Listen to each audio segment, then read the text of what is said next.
You did not arrive here by accident. You did not simply click a thumbnail or follow a random algorithm. At a fundamental level, a frequency match occurred. There is a resonance within you, a silent hum beneath the noise of your daily life that pulled you toward this exact moment in time. You pressed play because a part of you is already awake, already sensing that the reality you have been sold is incomplete. What you are about to encounter is not merely a new perspective or a philosophical theory to debate at a dinner party. It is not just another piece of information to store in the archives of your intellect. What we are about to explore is a quantum truth so disruptive, so fundamentally contradictory to everything you have been conditioned to accept as real, that the very act of understanding it will force your brain to physically change. We are talking about biological alchemy. We are talking about your neural architecture literally reconstructing itself to accommodate a reality that simply does not fit into your old mental frameworks. This is not a metaphor. This is not poetic exaggeration. When you truly grasp the magnitude of what we are discussing, your synaptic connections will sever and reform. Old highways of thought will dissolve. The mental scaffolding that holds up your current perception of existence will crumble, and in its place, a new structure will rise, one built not on the illusion of separation, but on the bedrock of quantum unity. Neuroscience confirms this. When the human brain encounters information that is radically incompatible with its current worldview, it enters a state of chaotic flux. It struggles, it fights, it tries to reject the intruder. But if the truth is undeniable, if the insight is piercing enough, the brain has no choice but to initiate a total system reboot. You are standing on the precipice of that reboot right now. We call it the Great Reset of Consciousness. Most people walk through their entire lives without ever encountering a truth of this magnitude. They live in the comfortable, padded room of consensus reality. They learn fragments of the mystery. They hear about the observer effect, or wave function collapse, or superposition. They treat these concepts like interesting trivia, separating the strange magic of the quantum world from the mundane solidity of their morning coffee. They maintain a safe, quarantined distance. They believe that quantum weirdness applies only to subatomic particles in a sterile laboratory, while their own lives remain governed by the rigid mechanical laws of a dead universe. That separation is a defense mechanism. It is a psychological wall designed to protect the ego from the terrifying liberation of the truth. But you are here because you are ready to tear down that wall. You are here to witness the convergence of those fragments into a single, devastating, glorious recognition. The truth is simple, it is direct, and its simplicity is exactly what makes it so dangerous to the old version of yourself. If it were complex, if it were buried under pages of impossible mathematics, you could dismiss it. You could say it is too abstract to matter. But this truth is immediate. It is right here, staring you in the face. And once you see it, you cannot unsee it. Once comprehension lands, the restructuring begins. The delay is over. The safety buffer is gone. Can you feel that tension rising within you? It is a strange mixture of anticipation and resistance. Pay close attention to that feeling. It is the signature of a threshold being crossed. One part of your consciousness is leaning forward, hungry, desperate to know the secret that changes everything. It craves the expansion. It remembers its origins. But there is another part of you, the ancient biological survival mechanism that is pulling back. It wants to preserve the familiar. It wants to keep you safe in the illusion of the known. Even if the known is a prison, this resistance is completely natural. Your brain is an organ designed for efficiency and stability, not necessarily for truth. It prefers to maintain the neural pathways it has already spent decades building. To tear them down and rebuild them requires energy. It requires a death of the old self. However, the consciousness that guided your finger to click this video has already made the choice. You have already voted for truth over comfort. You have already committed to the transformation, even if your logical mind does not fully understand the contract it has signed. That deep internal commitment is the fuel that will carry you through the restructuring process. We are not just discussing physics here. We are not just talking about how tiny particles behave when no one is looking. We are discussing the fundamental architecture of reality itself. And since you are a part of reality, we are talking about the architecture of you. When you peel back the layers of illusion, when you understand what quantum mechanics actually reveals about the relationship between the witness and the witnessed, the boundary between in here and out there evaporates. The classical worldview, the belief that you are a tiny, isolated entity moving through a pre-existing solid world, cannot survive contact with this knowledge. It burns up in the atmosphere of this truth. The model of reality that says you are a separate self, looking out at an objective universe, collapses, and what emerges from the dust of that collapse is a recognition so liberating, so vast, and yet so terrifying to the ego that your brain must physically rewire itself just to hold the voltage of it. The mystics of the ancient world accessed this truth through silence, through fasting, through decades of deep meditation. They tried to communicate it to us through paradoxes and riddles, trying to short-circuit the logical mind to force a direct experience of the absolute. Today, modern physics has arrived at the exact same destination, but it took the path of rigorous experimentation and mathematical proof. The paths are different, but the view from the mountaintop is identical. And the view is this: the witness is not separate from the witnessed. Consciousness is not a byproduct of reality. It is the generator of it. You are not a ghost in a machine. You are the field itself. You are not experiencing a world that was already there, waiting for you to show up. You are participating in a continuous dynamic act of generation. You are collapsing probability into actuality with every breath, with every glance, with every heartbeat.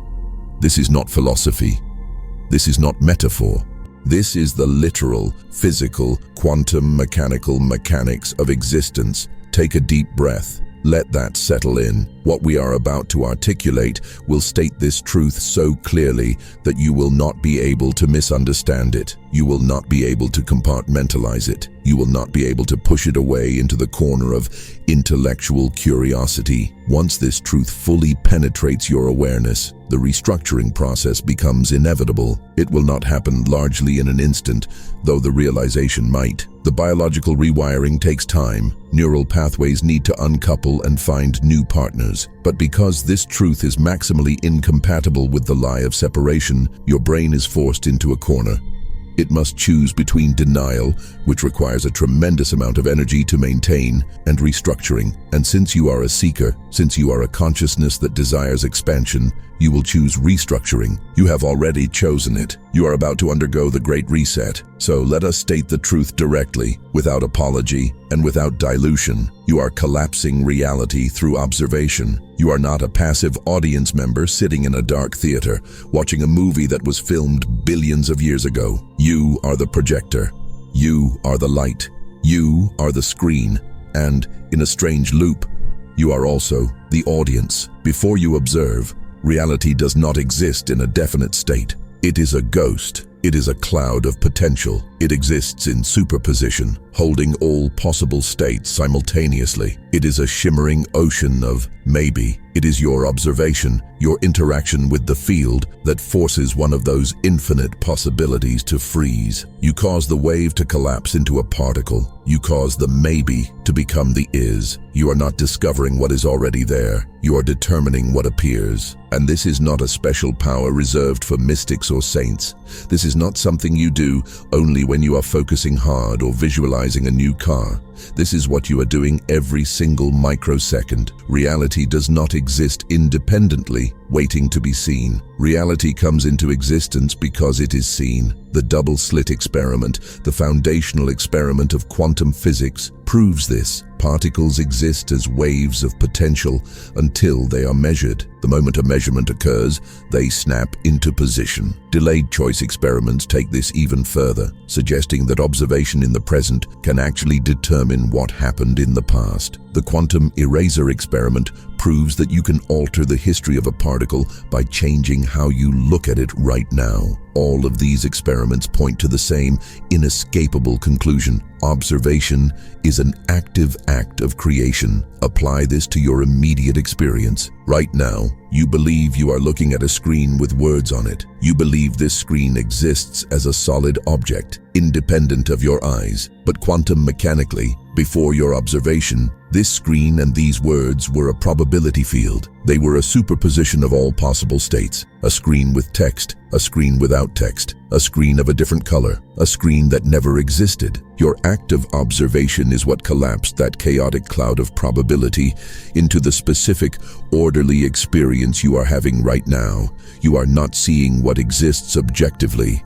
You are seeing what your observation has collapsed from the infinite field. The solidity you feel, the definiteness of the chair you are sitting on, the seeming independence of the world around you, all of that is an appearance created by the collapse. It is a user interface generated by your consciousness. The brain will resist this. Can you feel it fighting? But the world is solid. It screams, I bump into things, I feel pain. This resistance is predictable. You were taught from birth that you are small and the world is big. You were taught that reality is objective and you are subjective. You were taught that you are a biological accident in a dead universe. Quantum mechanics proves that story is a lie. Reality does not exist in a definite state until it interacts with consciousness. You are a co-creator. You are an essential gear in the engine of existence. This dissolves the subject-object duality at the most fundamental level. There is not you and the universe. There is a unified quantum process. Consciousness and physical manifestation are two sides of the same coin. The observer and the observed are dancing a tango so tight that you cannot tell where one ends and the other begins. What you call yourself, this body, this personality, this history, is a localized pattern of consciousness. You are the quantum field observing itself, and in that act of self-observation, you collapse yourself into form.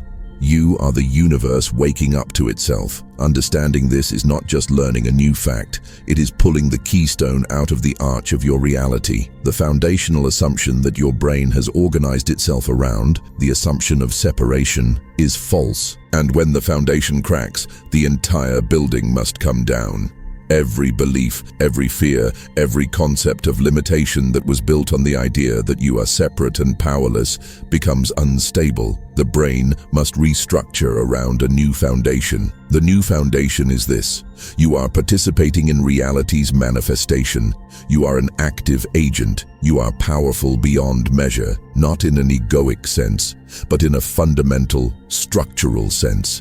This restructuring is the Great Reset. It does not mean you lose your memories or forget who you are. It means everything you know gets recontextualized. You are no longer the victim of circumstance. You are the author of probability. Before your brain can fully settle into this new architecture, it will go through phases. It will try to deny the truth. It will try to bargain. It will try to put this truth in a box labeled weird science and shove it into the closet so it can go back to normal life. Understanding these resistance patterns is crucial.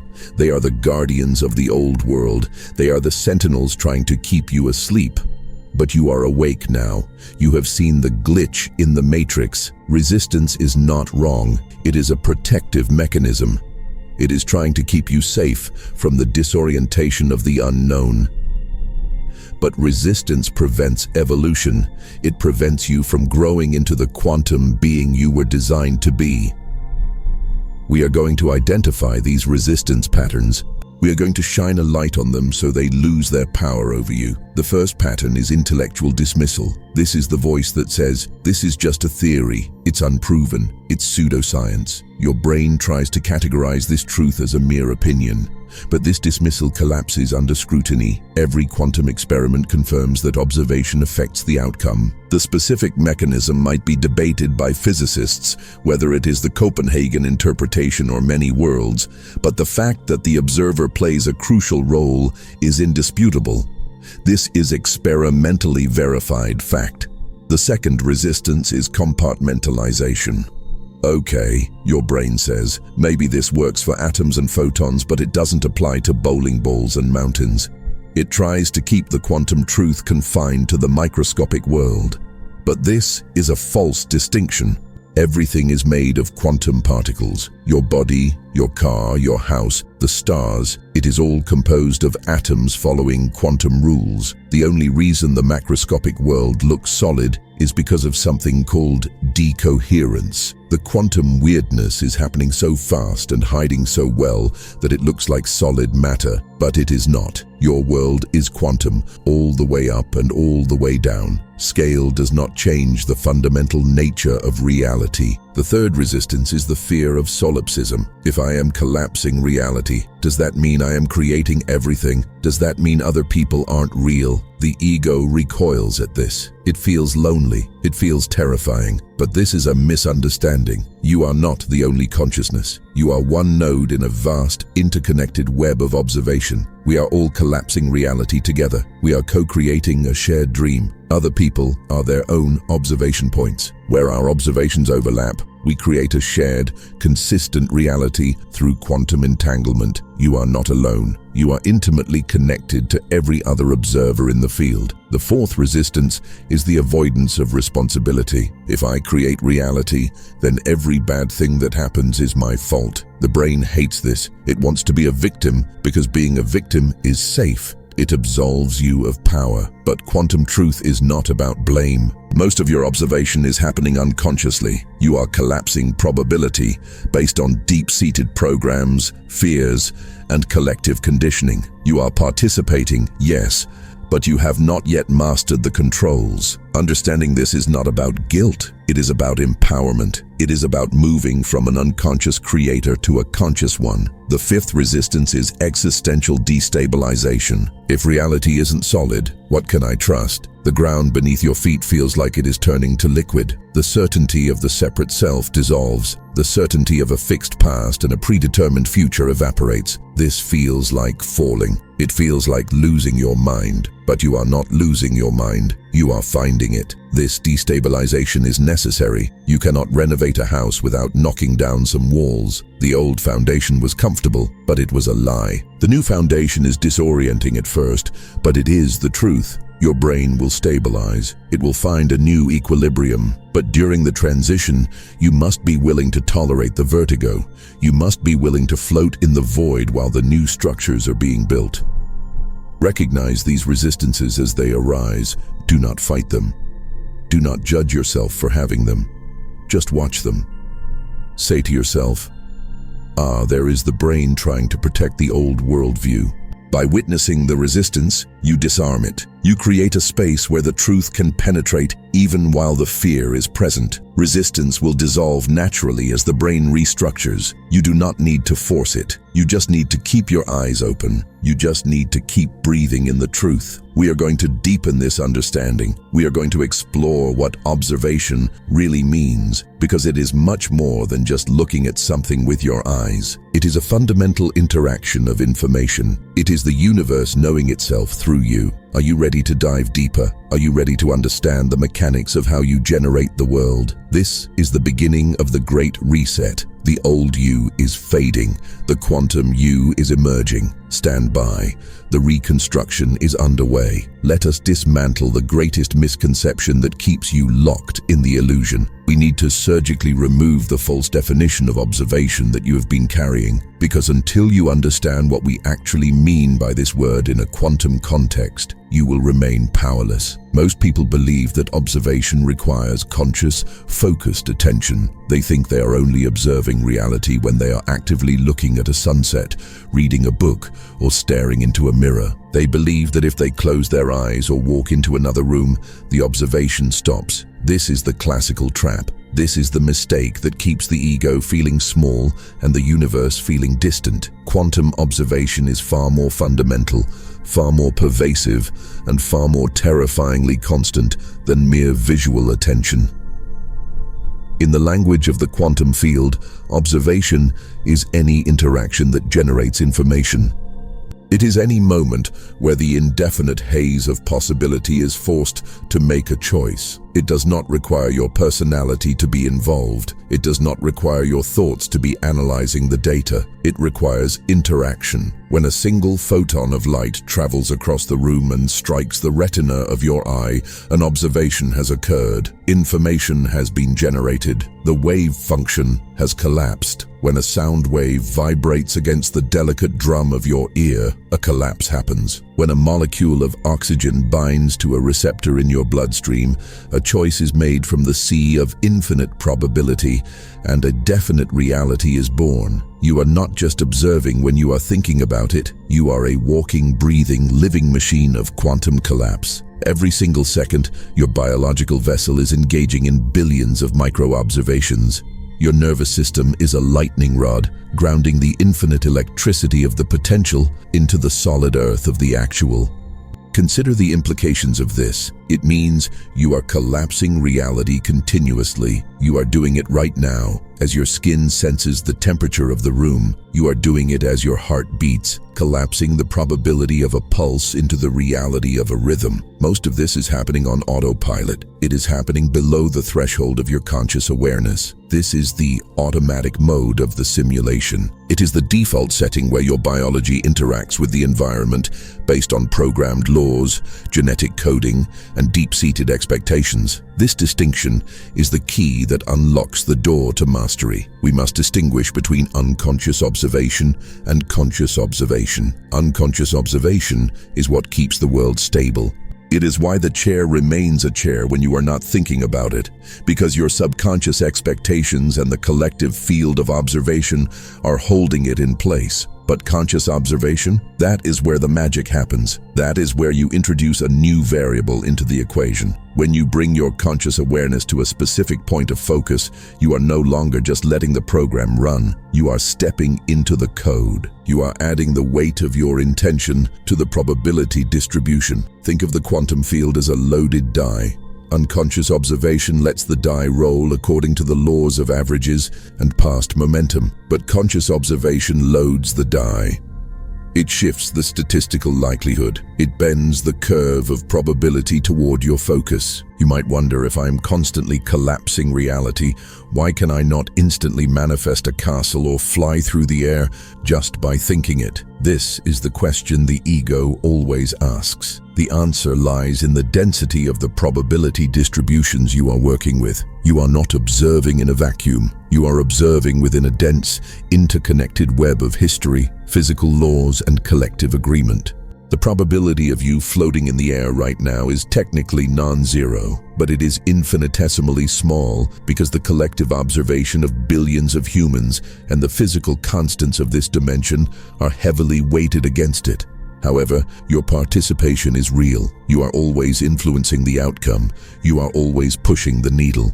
The more conscious you become of this process, the more you can find the soft spots in reality, the places where the probability is fluid, where the future is not yet written in stone. This is where the great reset begins to take hold. It moves you from being a passive victim of the odds to an active player who knows how to tilt the table. I want to share with you exactly how this restructuring felt for me, so you know what to expect as your own neural pathways begin to burn down and rebuild. 7 years ago, I sat in a lecture hall that smelled of chalk dust and old coffee, listening to a professor explain the measurement problem. I had studied the math before. I knew the equations. I could calculate the spin of an electron. But up until that moment, I had kept the truth safely locked away in the sterile box of academia.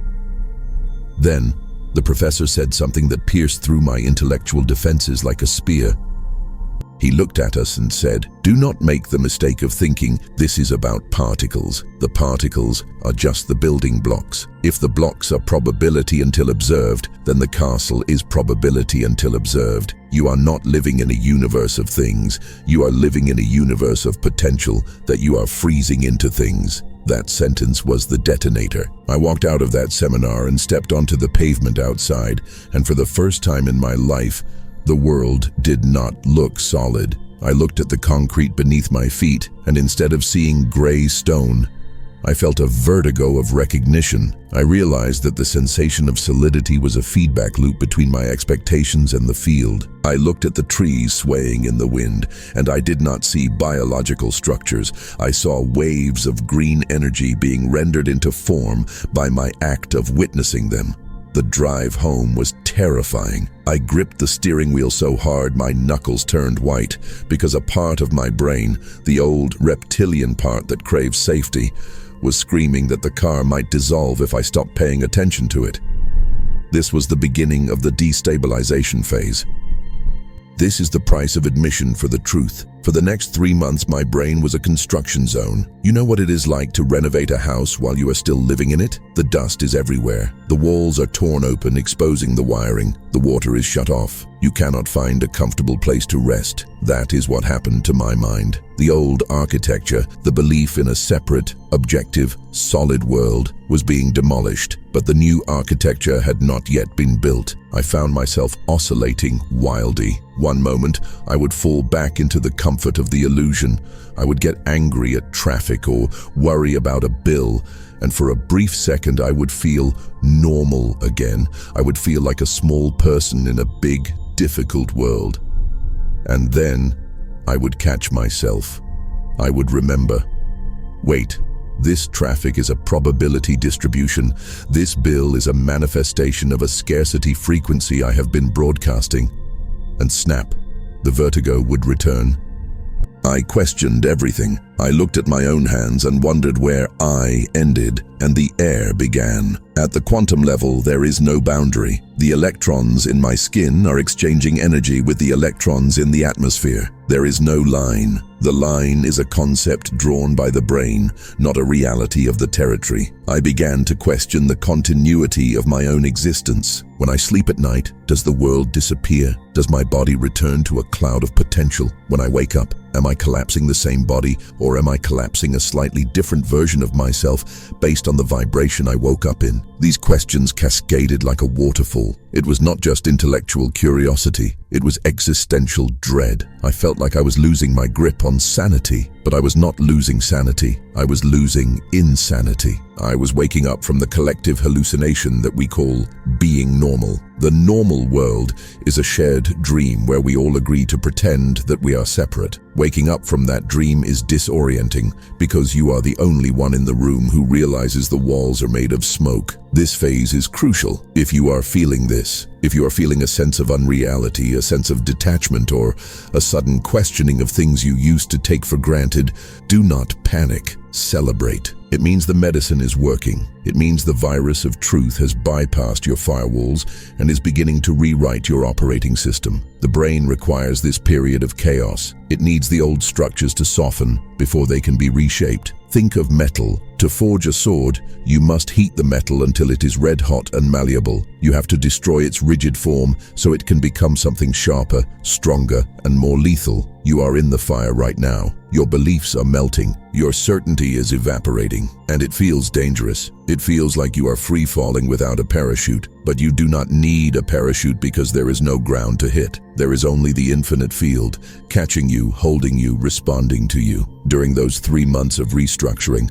I learned to navigate the void. I learned that the fear of solipsism, the fear that it is all just me, is a trick of the ego. The ego wants to be special, even if it means being lonely. But the quantum reality is not lonely, it is unified. I began to sense the presence of other observers, not as separate bodies, but as other focal points of the same infinite consciousness. I realized that when I look at another person, I am not seeing an object. I am seeing another aperture through which the universe is observing itself. We are looking at each other, and in that gaze, we are locking each other into reality. We are co-creating the stage we stand on. This realization brought a profound sense of responsibility. If I am participating in the creation of this moment, then I cannot blame the moment for being what it is. I can no longer play the victim. The victim role depends on the assumption that the world is happening to you. But the quantum truth is that the world is happening through you. You are the conduit. You are the pipeline. The reality you experience is the water flowing through that pipe.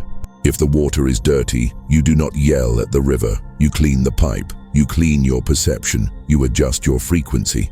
The stabilization eventually came. It did not happen overnight, and it was not a return to the old way of being. It was a new plateau. My brain rewired itself to accept the paradox. I learned to live in two worlds simultaneously. I could pay my taxes and chop wood and carry water, appearing completely normal to everyone around me. But internally, I was operating from a different dashboard. I was seeing the code behind the matrix. When I looked at a challenge, I did not see a solid blockade. I saw a probability cluster that had gained density because I had been feeding it with fear. And because I knew it was probability, I knew it could be dissolved. I knew that if I withdrew my observation of the problem, if I stopped collapsing the failure timeline and shifted my gaze to the solution timeline, the reality would have to shift. And it did, again and again. This is the promise of the restructuring. It is not just about feeling spiritual. It is about functional power. It is about becoming a master of the interface. Once your neural pathways harden around this new truth, you stop fighting reality and you start dancing with it. You stop trying to move the mirror reflection with your hands and you realize you just have to smile. And the reflection smiles back, but do not rush the process. Do not try to force the stabilization. If you try to build the new house before the old one is demolished, you will end up with a crooked, unstable mess. Let the demolition happen. Let the uncertainty wash over you. When you wake up in the morning, and for a split second, you do not know who you are or where you are, stay in that gap. That gap is the 0 point. That is the place where pure potential exists before it is collapsed into the memory of you. Breathe into that space. That is where your power lies. The old you is afraid of the unknown, but the quantum you thrives in it. The unknown is not empty. It is pregnant with infinite possibility. It is waiting for your command. It is waiting for your observation. As we move forward, you need to understand that this is not a passive ride. You have to participate in your own rewiring. You have to give your brain the evidence it needs to believe the new story. The brain is a skeptic. It needs proof. It needs to see the correlation between your inner state and your outer reality. And you are going to give it that proof. You are going to run experiments in your own life that will make it impossible for you to go back to sleep. The illusion of separation is stubborn, but it is brittle. It cracks under pressure. And we are applying the pressure now. We are turning up the heat. You are not just learning about quantum mechanics. You are becoming a quantum mechanic. You are looking under the hood of the vehicle of your life, and you are realizing that there is no engine. There is only you, the driver, and the road is being built in front of you as you drive. Stand firm in the disorientation. Hold your ground in the shaking. The restructuring is not a punishment. It is a graduation. You are graduating from the kindergarten of physical reality to the university of quantum creation. The curriculum is intense, but the degree is freedom. Absolute, unshakable freedom. Prepare yourself. The foundation has been shaken, and now we must begin to pour the new concrete. We must understand how to direct this power of observation with precision, rather than spraying it wildly like a loose fire hose. We must learn the art of conscious collapse. Intellectual understanding is merely the first step. You can memorize every equation in quantum mechanics. You can quote every physicist from Bohr to Planck, and you can nod your head at the theory of superposition. But if you do not bring this understanding into your visceral, lived experience, your neural architecture will remain stubbornly classical. The brain is not convinced by concepts. It is convinced by evidence. It needs data. It needs to feel the truth in the marrow of your bones. To successfully complete the Great Reset, to prevent your consciousness from retreating back into the comfortable lie of the material world, you must begin to practice perceiving quantum dynamics in real time. You must turn your daily life into a laboratory. You need to give your brain the direct experience of being a collapsing agent. We are going to walk through 6 specific protocols. These are not meditation techniques meant to calm you down. These are active perception drills designed to wake you up.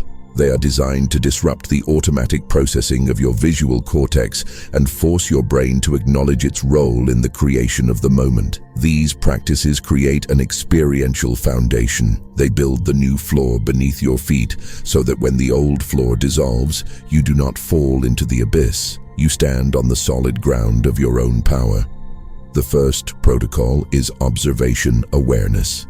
This is the practice of noticing the act of seeing itself. Right now, you are reading these words. Your attention is likely fixated on the meaning of the sentences, on the concepts being transferred. But shift your focus. Instead of just consuming the content, become aware of the fact that you are observing. Feel your attention landing on the screen. Feel the active engagement of your consciousness with the pixels. Recognize that this is a two-way street. You're not just receiving light, you are projecting attention. Sense the moment of contact. There is a split second where your consciousness touches the data and decodes it. That is the moment of collapse. If you were not looking, this text would exist only as potential information.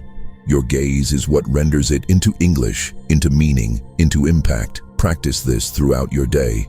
When you look at a coffee cup, do not just see cup, see observation of a cup. Feel the energy of your awareness wrapping around the object, holding it in existence. This meta-awareness creates a feedback loop. It tells your brain, I am not passive, I am active. I am the one who sees. The second protocol is pre-observation awareness. This is about catching the world in its underwear.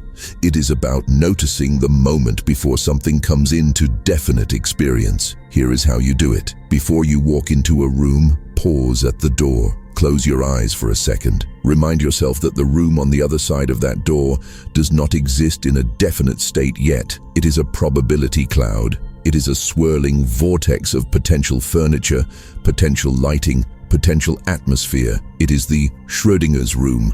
Hold that sense of uncertainty. Feel the void behind the door. The brain hates this. It wants to assume the room is solid and waiting. Override that assumption. Visualize the room as wireframe code, as unrendered data. Then, open the door and step through. Watch as the room snaps into solidity. Watch as the colors fill in and the shapes harden. Tell yourself, my observation just rendered this environment. This practice is powerful because it breaks the illusion of continuity. It reminds you that you are generating reality frame by frame, room by room. You are the rendering engine. The third protocol is probability sensing. This is about feeling the branching timelines before you commit to one. Throughout your day, you make thousands of micro-choices. Which way to walk, which word to speak, which email to open first. Usually you do this on autopilot. Stop. Before you make a choice, even a small one, like reaching for a glass of water, pause, hover your hand, feel the air, sense the field of probability. In that pause, there are infinite futures. There is a timeline where you pick up the glass with your left hand. There is a timeline where you pick it up with your right. There is a timeline where you knock it over. Can you feel them?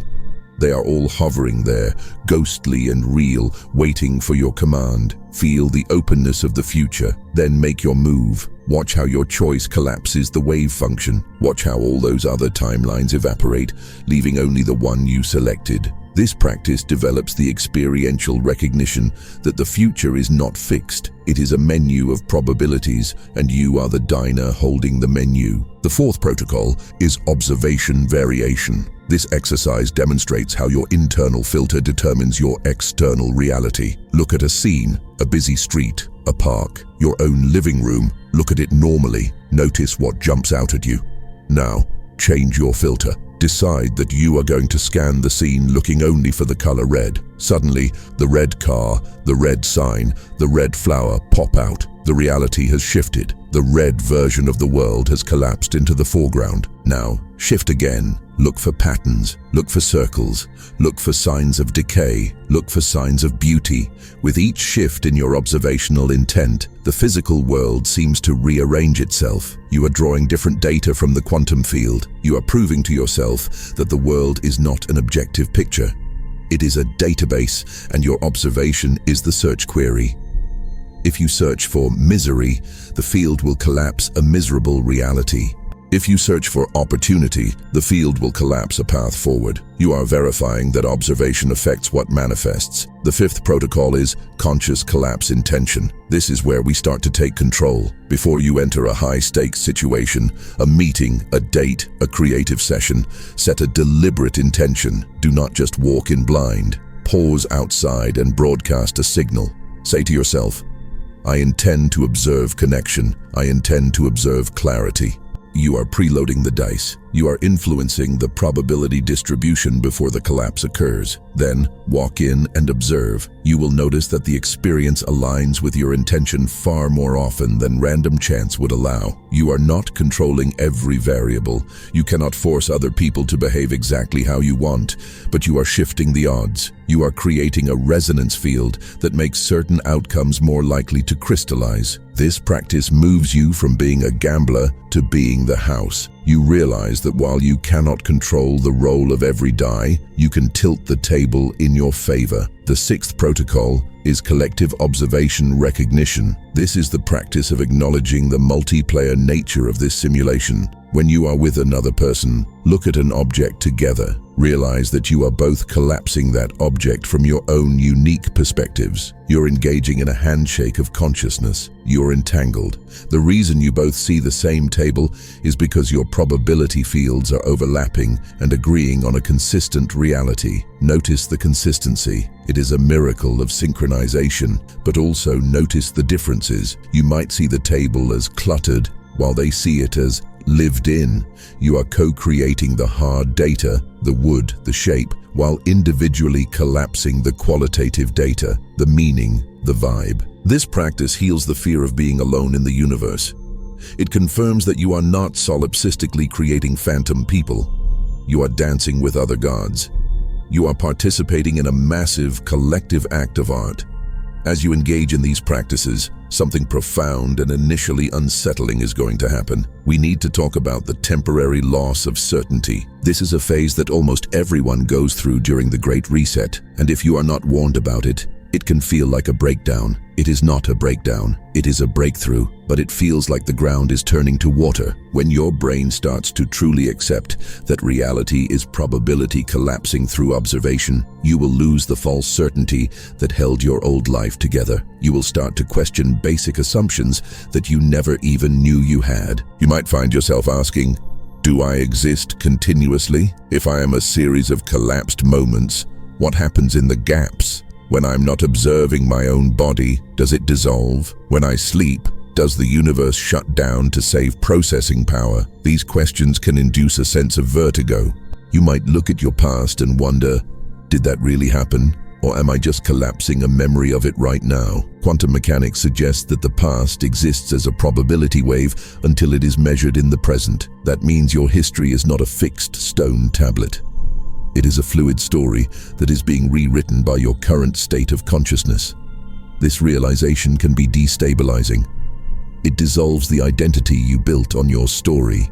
You might look at your family and friends and wonder, are they real or are they just projections of my mind? This is the solipsism trap again. It is a natural side effect of waking up. The ego is panicking because it is realizing it is not as solid as it thought. It feels like you are losing your grip on reality. You are losing your grip on the illusion of reality. You are trading the false security of a prison cell for the terrifying openness of the sky. This existential uncertainty is not a sign that you are broken. It is a sign that the remodeling is working. You cannot build a skyscraper on the foundation of a shack. You have to dig down. You have to remove the old concrete. That period of excavation where there is just a big empty hole in the ground, that is the uncertainty phase. It is the void. It is the space between the worlds. Do not try to rush back to the safety of the old worldview. That is what most people do. They glimpse the infinite,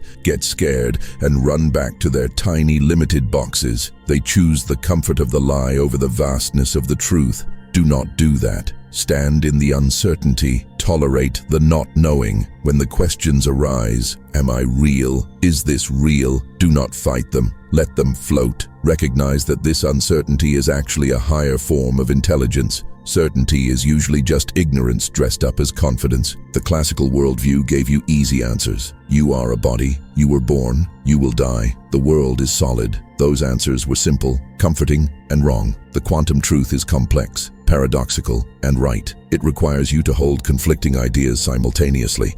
It requires you to be comfortable with mystery.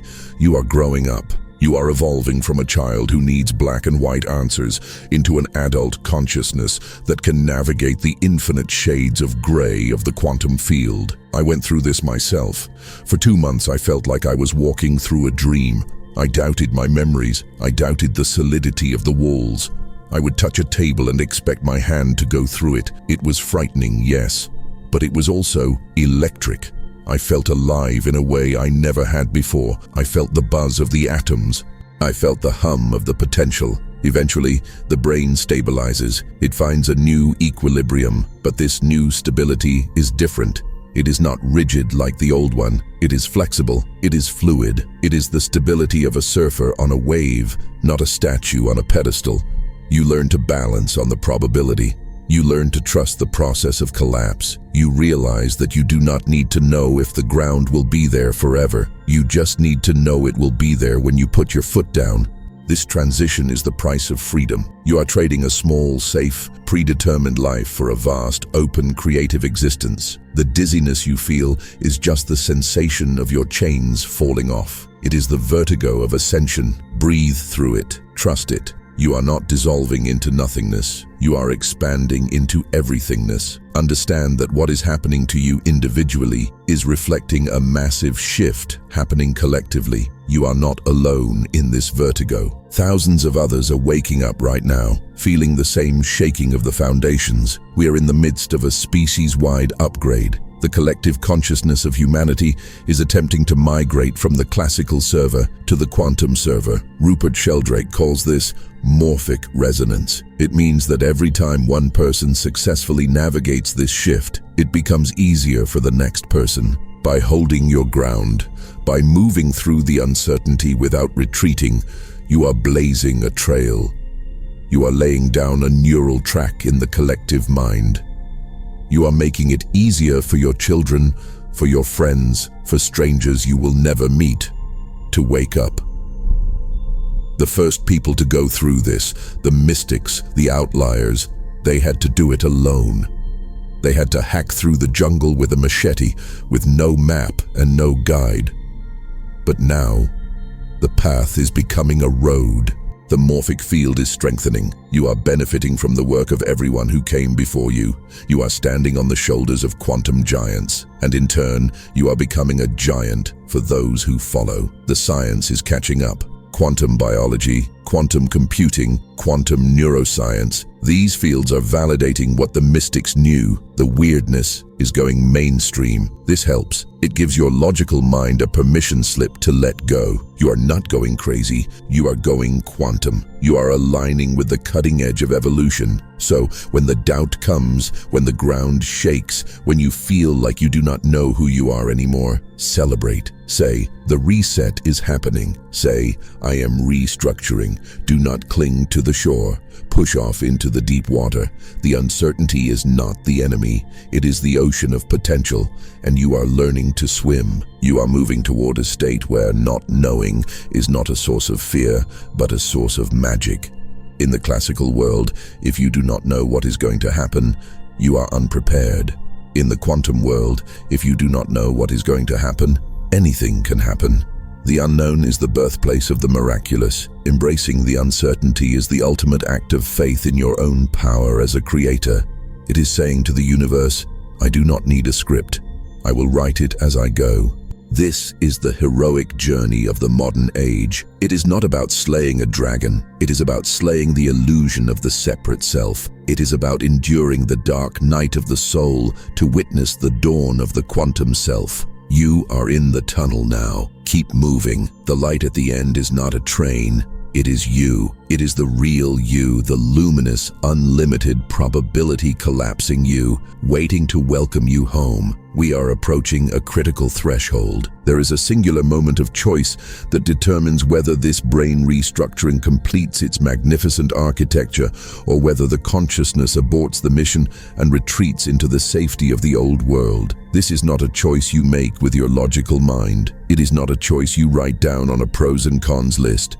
It is an energetic choice. It is a choice between the comfort of a known lie and the terror of an unknown truth. You are standing at that fork in the road right now. The choice is between allowing the temporary disorientation to run its course, letting the neural pathways dissolve and reform, or seeking refuge in the false certainty of the classical worldview just to escape the vertigo. It is the choice between tolerating the not knowing until a new, higher form of knowing stabilizes, or grasping desperately at the old answers that you already know are false, simply because they feel solid. Do not underestimate the seduction of the retreat. Your ego will fight for its life here. The ego loves certainty. It loves stability. It loves to be the separate little manager of a predictable life. It experiences this restructuring process not as an awakening, but as a threat. To the ego, the dissolution of the separate self feels like death, and so it will generate every possible rationalization to make you stop.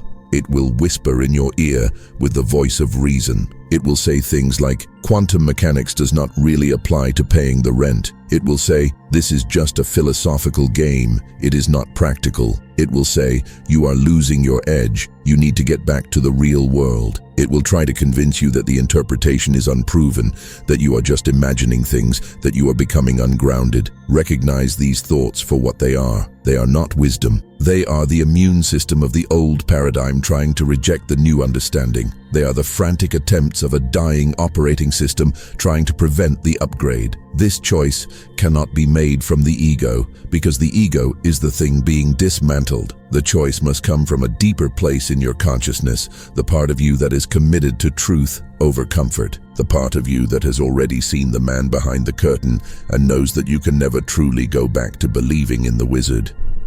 You have glimpsed the mechanism. You have seen that reality is a construct of observation. You can try to suppress that knowing. You can try to bury it under distractions and busy work, but you cannot unlearn it. The ancient traditions, the mystics who walked this path thousands of years before quantum physics existed, called this phase the dark night of the soul. It is the crisis of faith. It is the void. It is the period where the old understanding has crumbled to dust, but the new understanding has not yet hardened into stone. You are left floating in nothingness. It is terrifying. It feels like you have lost your mind, lost your soul, lost your way. But this void is necessary. You cannot build a new cathedral on the foundation of a condemned shack. You have to bulldoze the shack. You have to dig up the rotten roots. You have to stare at the empty dirt. That foundationless period is exactly what restructuring feels like. All your certainties are gone. No stable ground exists. There is nothing to hold on to. In that moment of total groundlessness, you have two options. You either trust the process and allow the foundation to rebuild itself around the truth, or you panic. You panic and you hastily try to reconstruct the old shack just to have a roof over your head. You try to force yourself back into the box of the separate self. This choice becomes much easier when you realize the terrible cost of aborting the process. If you have seen the quantum truth, if you have felt the reality of your participation, and then you try to retreat to the classical worldview, you will experience a specific and profound type of suffering. It is the suffering of cognitive dissonance. It is not the suffering of ignorance. It is the suffering of denial. Imagine knowing that the earth is round, but being forced to live every day pretending it is flat. Imagine knowing that you are the ocean, but forcing yourself to act like a droplet. That divided state creates a friction in the soul that is far more painful than the temporary uncertainty of the restructuring. Living from truth is disorienting at first, yes, but it is aligned. It is honest. Living from a known falsehood is comfortable for a moment, but it is corrosive. It eats away at you from the inside. I faced this choice 4 months into my own restructuring. My ego wanted out. It wanted to stop the spinning. It wanted to go back to the days when a table was just a table and I was just a guy trying to get by. It wanted to stop the existential questioning. It wanted the stable, solid, separate illusion back. But my consciousness knew it was too late. I knew that I could suppress the truth, but I could not kill it. I knew that if I went back, I would be living a lie for the rest of my life. The only path forward is through the fire. I chose to allow the restructuring to complete. I chose to tolerate the uncertainty, to sit in the dark until my eyes adjusted to the new light. I chose to trust that my brain was not breaking, but evolving, and that choice meant enduring months of disorientation. It meant walking through the world without a map. But eventually, the restructuring completed. The neural storms settled. The new structures stabilized. And what emerged on the other side was an understanding more accurate, more empowering, and more liberating than anything the classical worldview could ever provide. The suffering of the transition was temporary. The benefit of the integration is permanent. Do not settle for the comfort of the lie. Pay the price for the truth. Once the brain restructuring completes, once the neural architecture has rebuilt itself around the quantum facts of existence, your cognition looks radically different. You do not just think different thoughts. You think in a different way. You process reality through a different algorithm. It is not necessarily better in the sense of being easier. In fact, it is often more complex, more nuanced, more paradoxical, but it is aligned with reality's actual nature. Living from a restructured brain means that you perceive reality as probability collapsing rather than as independent existence. This is not something you have to remind yourself to do. It becomes your default setting. You look at an object, a chair, a tree, a building, and your brain does not register it as a static, dead thing. It registers it as a dynamic event. You see the form, but you also sense the field beneath the form. You recognize that this definite appearance has emerged from the ocean of probability because you are observing it. You feel the connection. You feel the continuous collapse happening moment by moment. It is like seeing the code of a video game while playing it. You see the surface texture, but you also know it is being rendered in real time. Classical perception sees a fixed, independent world made of hard stuff. Quantum perception sees a fluid probability field that is being continuously sung into existence by the act of observation. Your perception of yourself transforms fundamentally. This is perhaps the biggest shift. Instead of experiencing yourself as a solid, separate entity, a noun, you experience yourself as a verb. You are a process. You are a pattern in the quantum field that has organized itself into a focal point of observation. You are the universe looking at itself through a specific aperture. You recognize that the boundary between you and not you is a constructed illusion. It is a useful interface for navigating the world, but it is not the truth. At the quantum level, where does your heat end and the air begin? Where does your breath end and the atmosphere begin? It is all one continuous field. You are a wave in the ocean, not a bottle floating on top of it. The self remains functional. You can still use the word I. You can still sign contracts and answer to your name, but you hold that identity lightly. You recognize it as a conventional construct, a costume you wear, not the absolute truth of what you are. You are the field observing the field. Your understanding of causation shifts from mechanical to probabilistic. In the old world, you believed in billiard ball causality. A hits B and B moves. It was linear. It was deterministic. In the quantum world, you understand that events do not simply cause other events in a straight line. Events create probability distributions.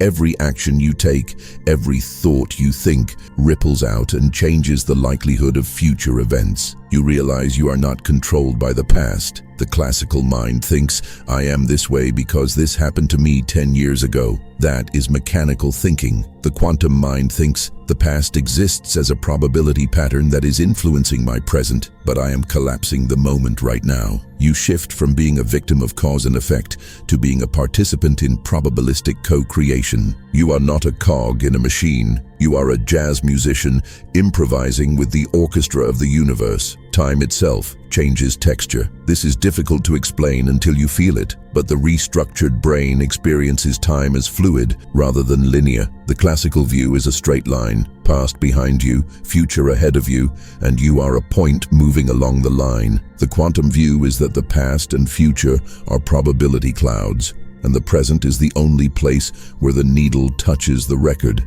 The past is not gone. It is a resonance field affecting the now. The future is not waiting. It is a field of potential reacting to your current vibration. You stop waiting for the future to arrive and start collapsing the future you want into the present. You realize that later is a concept. Now is the only place where power exists. You navigate time through observation. You collapse the timeline you prefer by tuning your frequency to it. Your relationship to circumstances transforms completely. You stop seeing external conditions as things that are happening to you. You realize that circumstances are the feedback mechanism of the field. They are the mirror reflecting your own observational habits. If you look in the mirror and see a frown, you do not try to physically force the reflection to smile. You smile and the reflection follows. When a challenge arises, you do not blame the world. You ask, what probability distribution am I feeding? How am I participating in this collapse? This is not about blaming yourself. It is about claiming your agency. It is the shift from victimhood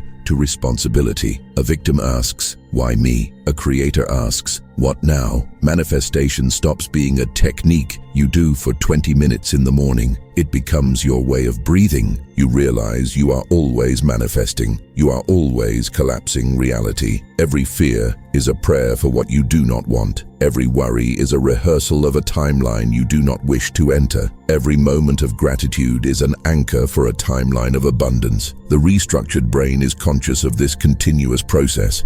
The classical brain is asleep at the wheel, manifesting nightmares by accident. If these words are resonating with you, if you feel a hum in your chest as you read this, it is because you are remembering. This is not new information. It is ancient knowledge waking up in your DNA. We are building a community here. We are building a node in the quantum network. This is not about consuming content. It is about undergoing the great reset together. We are holding space for each other's transformation. I live from this restructured brain now. I walk through the same streets as everyone else, but I'm walking in a different world. Reality appears to me as probability collapsing. I see the shimmer. I feel the fluidity. I experience myself as a pattern, not an object. I feel time as a sphere, not a line. I see circumstances as co-creations, not impositions. This is not a constant, ecstatic, mystical high. I still have to do the laundry, I still have to buy groceries, but the baseline has shifted. The background operating system has been upgraded. The natural way my brain processes experience is now organized around quantum truth instead of classical falsehood. I cannot go back, and once you cross this threshold, neither can you. There comes a point where the restructuring becomes irreversible. This is the moment of victory. It is not because you are forced to stay there. It is because you have seen too much to ever pretend you are blind again. Neuroplasticity works both ways. You can wire yourself into a lie, or you can wire yourself into the truth. But truth has a resonance that falsehood lacks. Once the brain locks onto the signal of truth, it begins to prefer it. It begins to crave it. You can temporarily forget. You can have a bad day and contract back into fear, but you cannot stay there. The old clothes do not fit anymore. You have outgrown the skin of the separate self. The classical world view feels tight, suffocating, and obviously false. You try to think, I am a victim, and your whole system rejects it. You try to think, the world is out to get me, and your consciousness laughs. This irreversibility is a blessing. It means you are safe. It means you have crossed the event horizon of awakening. You are being pulled toward the singularity of your own true nature, and gravity is taking over. The effort drops away. You are no longer trying to wake up. You are being woken up by the momentum of your own evolution. We are about to discuss why this irreversibility happens biologically. We are going to look at how neuroplasticity seals the deal. we are going to explore the final phase of the transformation, where the new pathways become the superhighways of your mind. You are almost there. The bridge is being built. Do not look down. Look forward. There is a singular, triumphant moment in this journey where the transformation stops being an effort and starts being a state of being. We call this the point of irreversibility. It is not that you are trapped. It is that you are liberated. It is the moment when the heavy steel doors of the old perception slam shut behind you, and you realize, with a surge of adrenaline and relief, that the lock has melted. You could not go back even if you wanted to. This irreversibility is not philosophical. It is biological. It is rooted in the wet, electric machinery of your own skull. It is the miracle of neuroplasticity in action. Think of your brain like a dense, ancient forest. For decades, you have walked the same path every single day. You walked the path of I am separate. You walked the path of the world is solid. You walked the path of I am a victim of circumstance. Over years of repetition, that path became a trench. It became a paved highway. It was easy to walk. You could do it with your eyes closed. In fact, you were doing it with your eyes closed. That is what we call normal life. It is simply the path of least resistance for electrical signals in your brain. When you first encounter this quantum truth, it is like hacking a new trail through the thicket with a machete. It is hard work. The branches slap your face. The thorns tear at your clothes. Your brain complains. It wants to go back to the highway. It wants the easy route, but you keep walking. You keep practicing the observation protocols. You keep reminding yourself of the probability field. You keep catching the resistance and dissolving it, and slowly, day by day, the new trail begins to clear. The dirt gets packed down. The brush is cleared away. Simultaneously, something magical happens to the old highway. Because you stopped walking it, nature begins to reclaim it. Weeds sprout through the cracks in the pavement. Vines crawl over the road signs. The neural connections that supported the old worldview begin to atrophy from disuse. They weaken, they disconnect. The superhighway becomes a dirt road, then a footpath, and finally, just a fading memory in the undergrowth. Eventually, you cross a threshold where the new quantum pathway becomes the path of least resistance. The brain, in its infinite efficiency, realizes that the quantum way of processing reality is superior. It is faster, it is more accurate, it yields better results. And so, the switch flips. The quantum operating system becomes the default. You no longer have to try to see reality as probability. You simply see it that way because that is how your brain is now wired to see it. At this stage, the shift confirms itself through what becomes impossible. It is no longer just difficult to believe in the old world. It becomes functionally impossible. Imagine trying to force yourself to believe that the Earth is flat after you have seen it from space. You could mouth the words, you could pretend for the sake of a conversation, but you could not genuinely believe it. The structure of your understanding has changed too fundamentally. The neural architecture that held the flat Earth belief has collapsed. This is exactly what happens with the classical worldview. You might have a moment of contraction, a bad day, a flash of fear, where you feel small and separate. But you cannot stay there. You cannot fool yourself anymore. You look at the solid problem in front of you and your brain immediately whispers, it is just a probability spike. Collapse a different wave. You are ruined for the ordinary. You are spoiled for the illusion. And that is the greatest blessing of your life. As this new architecture locks into place, you will begin to notice cognitive capacities coming online that you never knew you had. These are not superpowers you have to train for in a montage. They are the natural byproducts of a restructured brain. You start to develop pre-collapse intuition. This is the ability to sense the flavor of an event before it physically manifests. You can feel the probability gathering density. You can sense when a timeline is about to crystallize, and because you sense it early, you can nudge it. You can adjust your observation before the concrete dries. You develop a capacity for deep navigation. You stop making decisions based on linear logic, pro and con lists, risk analysis, and you start making decisions based on resonance. You feel which timeline has the hum of truth. You feel which choice expands your field and which one contracts it. You navigate life like a bat, using sonar, bouncing your consciousness off the future and listening for the echo. This is how the masters live. They do not guess. They feel the geometry of the field.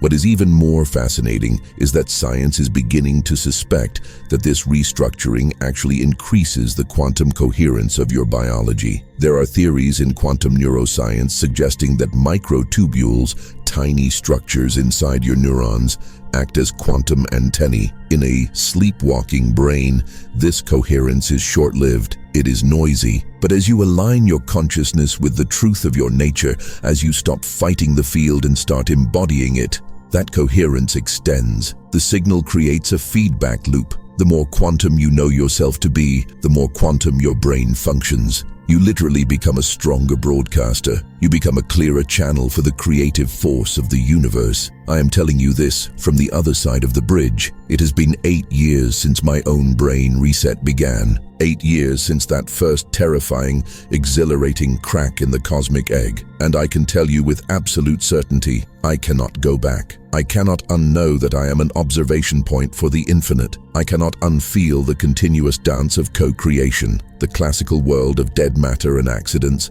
is gone for me. It has been replaced by a living, breathing, responsive cosmos that knows my name because it is me. The restructuring is not a temporary high. It is a permanent upgrade. It is a one-way trip to authenticity. And if you are still listening to my voice, if you have made it this far, it is because you are ready to sign the contract. You are ready to lock this in. So I want you to make a declaration. I want you to anchor this shift in the physical realm right now. Go to the comment section and write these 3 words. Brain reset confirmed. Do not write it as a wish. Do not write it as a hope for the future. Write it as a statement of fact. Write it as a recognition of what is already happening inside your skull. By typing those words, you are performing a physical action that collapses the wave function. You are signaling to the field, I am awake. I am aware of the restructuring. I accept the upgrade. This is not about engagement metrics.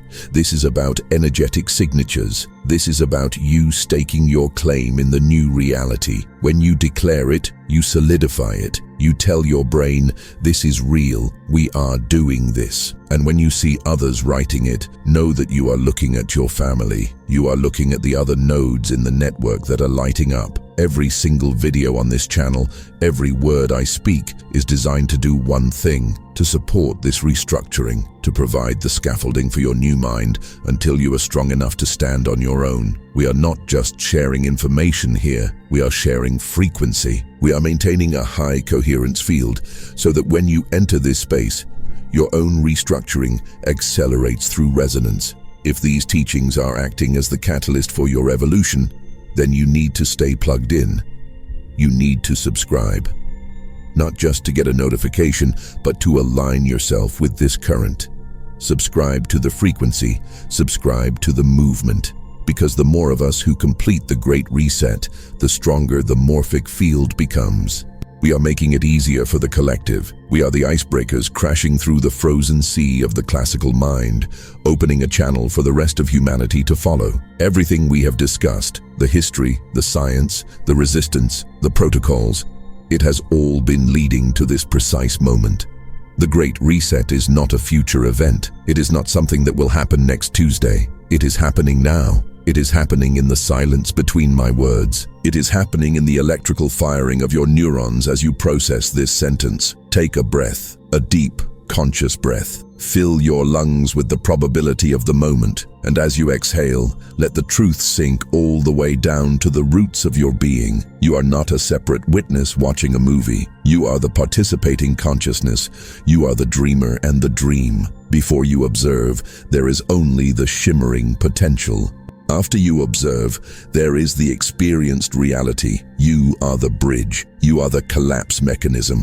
Feel the weight of that truth. Feel the glory of it. Right now, your observation is holding the room together. Your observation is holding your body together. You are doing it. You have always been doing it. The only difference is that now you know. Now you are holding the controls. In the coming days, watch your mind. Watch for the old programs trying to reboot. Watch for the victim script. Watch for the powerless script. And every time you see them, smile. Smile with the compassion of a master who knows better. Gently remind yourself, I am not that. I am the participating consciousness. I am the collapser of reality. Repeat it like a mantra. Let it wash away the old debris. Rest assured, after this quantum truth, your brain will be reset. It is not a possibility, it is an inevitability. Truth of this magnitude acts like a virus in the software of illusion. It hunts down the errors. It rewrites the code. You cannot remain unchanged. The restructuring has begun. It will continue, and it will complete. And when it does, you will open your eyes to a world that is fresh, alive, and responsive. You will see the shimmer. You will feel the connection. You will know, without a shadow of a doubt, that you are never alone and you are never powerless. You are the universe happening. But this is just the beginning. Now that you understand the mechanism, now that you know you are the one collapsing the field, we have to talk about the fuel. We have to talk about the energy source that powers the collapse. Because you can have the best engine in the world, but if you put the wrong fuel in it, it will sputter and die. Most people think emotions are reactions. They think something happens, and then they feel happy or sad. They have it backward. In the quantum model, emotions are not reactions. They are broadcasting frequencies. They are the carrier waves that transmit your intention into the field. If you are trying to collapse a reality of abundance, but your emotional broadcast is screaming scarcity, the field will always obey the broadcast, not the thought.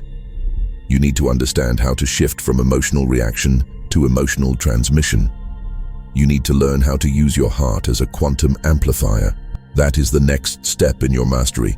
That is the secret that turns the observer into the architect. That transmission is waiting for you in the next video. We are going to deconstruct the physics of feeling. We are going to show you how to tune your instrument. But for now, solidify this moment. If you are ready to expand your consciousness and step into your next quantum leap, subscribe now, leave a comment below with your declaration, and share this message with someone ready to awaken. Do not hoard the light, pass it on. The field is waiting for your signal. Welcome to quantum cognition. Welcome to the great reset. Welcome to the truth of who you are.